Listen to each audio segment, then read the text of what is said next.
Well, good morning, everybody. Here we are on April the 26th. It's a wonderfully rainy, cloudy, cool morning, but that's okay. We have to have a few of those Mayflowers, you know. So what a wonderful time we had last night in prayer meeting. That's how it needs to go, just like that. That's got to typify our prayer meeting. The presence of the Lord was incredible, and the words that he had for people was encouraging. It was really encouraging. And my wife continues to get feedback from various people that she's spoken to, and it's good. It's really good.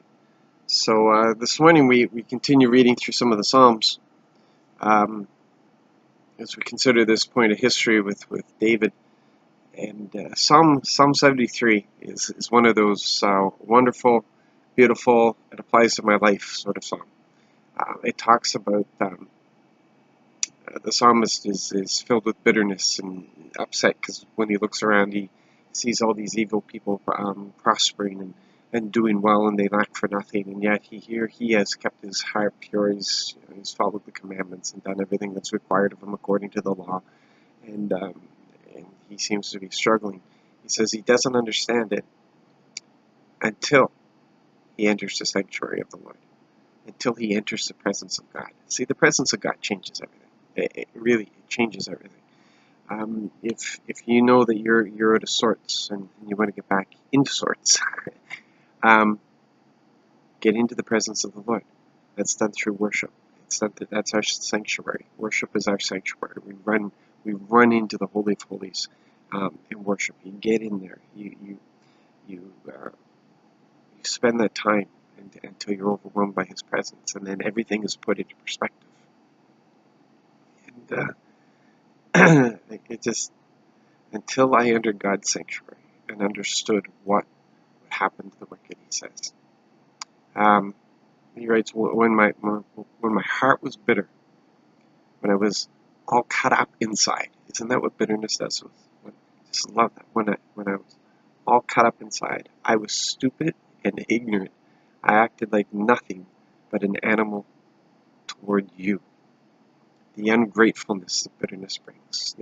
When we feel that there's injustices and God isn't doing anything about it, and we, who are a created being with such limited understanding, think that we can judge a situation better than God, who is the creator, who holds everything in the palm of his hand, who knows all things, who sees all things, who is, he's in the situation, so he knows.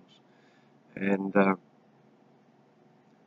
but the psalmist goes on, there was correction in the presence, and he says, but I was still always with you, even in this bitterness, even in this place, even when I spoke against you, against your judgment, but I was still always with you. You held my strong hand. You have guided me with your advice. Later you will receive me with glory. Do I have anyone else in heaven? There's nothing on earth I desire except you. My body and my heart fail, but God is my heart's rock and my share forever. I pray that's your experience today. I pray today that you will understand that even when you blow it, even when you allow bitterness in, He is with you. Nothing separates you. And He only desires that you return to Him. That you return to Him and discover that He is with you. He loves you. He is your rock. When everything else fails, He will always be the one there with you. So be blessed in your journey today.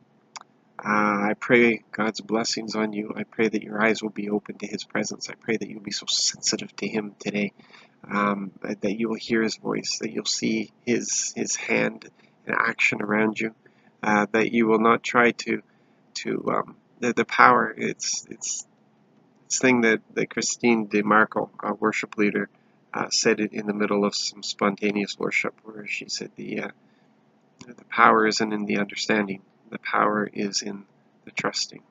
So I pray today will be a day of trust for you, and you will discover His power in that. See you soon.